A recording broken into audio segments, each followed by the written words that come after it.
قوم عاد ایک ایسی قوم تھی جو بڑی طاقتور تھی، 40 ہاتھ جتنا قد، 800 سے 9 سال کی عمر، نہ بوڑھے ہوتے نہ بیمار ہوتے، نہ دانت ٹوٹتے نہ نظر کمزور ہوتی، جوان تندرست و توانا رہتے، بس انہیں صرف موت آتی تھی اور کچھ نہیں ہوتا تھا۔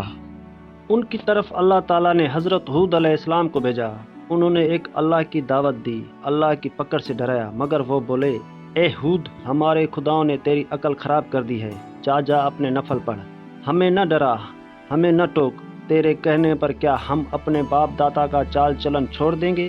عقل خراب ہو گئی ہے تیری، جا اپنا کام کر، آیا بڑا نیک چلن کا حاجی نمازی، تیرے کہنے پر چلیں تو ہم تو بھوکے مر جائیں گے۔ انہوں نے شرک، ظلم اور گناہوں کی طرف سے اللہ کو للکارا اور تکبر اور غرور میں بدمست بولے۔ اب قوم عاد نے تو بے وجہ زمین میں سرکشی شروع کر دی اور کہنے لگے کہ ہم سے زوراور کون ہے؟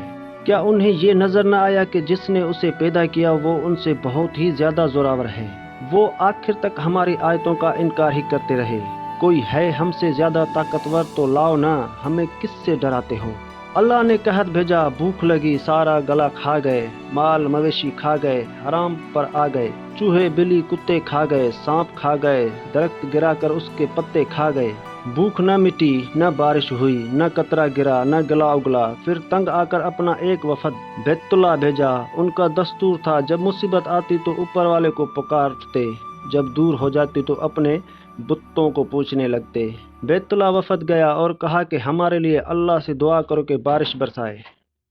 اللہ نے 3 بادل پیش کیے، کالا، سفید، سرخ۔ اللہ نے فرمایا ان میں سے ایک کا انتخاب کرو۔ انہوں نے آپس میں مشورہ کیا کہ سرخ میں تو ہوا ہوتی ہے، سفید خالی ہوتا ہے، کالے میں پانی ہوتا ہے، کالا مانگو۔ اللہ تعالیٰ نے کہا واپس پہنچو، بادل بھیجتا ہوں۔ وہ خوشی خوشی واپس آئے تو سب لوگ ایک میدان میں جمع ہوئے۔ بادل آیا، وہ ناچنے لگے کہ اب بارش ہوگی، قحط مٹے گا، کھانے کو ملے گا۔ کیا پتا کہ وہ بارش نہیں، اللہ کا عذاب ہے جو تم ہود سے کہتے تھے کہ لے آ، جس سے ہم کو ڈراتا ہے۔ اس بادل میں ایسی تند و تیز ہوا تھی کہ جس نے ان کو اٹھا مارا، ان کے گھر اڑا دیے۔ 7 ہاتھ کے قداور لوگ تنکوں کی طرح اڑ رہے تھے، ہوا ان کے سروں کو ٹکراتی تھی، اتنی زور سے ٹکراتی کہ ان کے بھیجے نکل کر منہ پر لٹک گئے۔ بعض لوگ بھاگ بھاگ کر غار میں گھس گئے کہ یہاں تو ہوا نہیں آ سکتی، مگر میرے رب کا حکم ہو کر رہتا ہے۔ ہوا غار میں بگولی کی طرح داخل ہوتی اور ان کو باہر اٹھا کر پھینک دیتی۔ اللہ تعالیٰ فرمایا فل تری من باقیہ، کیا کوئی باقی بچا ہے؟ اللہ تعالیٰ نے ان کو ہلاک کر کے دکھایا۔ جب تم اللہ کے اس کے رسول کی نافرمانی کرو گے تو اللہ تم پر ایسی جگہ سے عذاب بھیجے گا جہاں سے گمان بھی نہ ہوگا۔ جو گناہ قوم عاد نے کیا، کیا وہ ہم نہیں کر رہے؟ کیا ہم اللہ کی حدوں کو پار نہیں کر گئے؟ کیا ہم نے اللہ کو اپنے نافرمانی سے نہیں للکارا ہوا ہے؟ توبہ کرو، اللہ سے ڈرو، قرآن پڑھو۔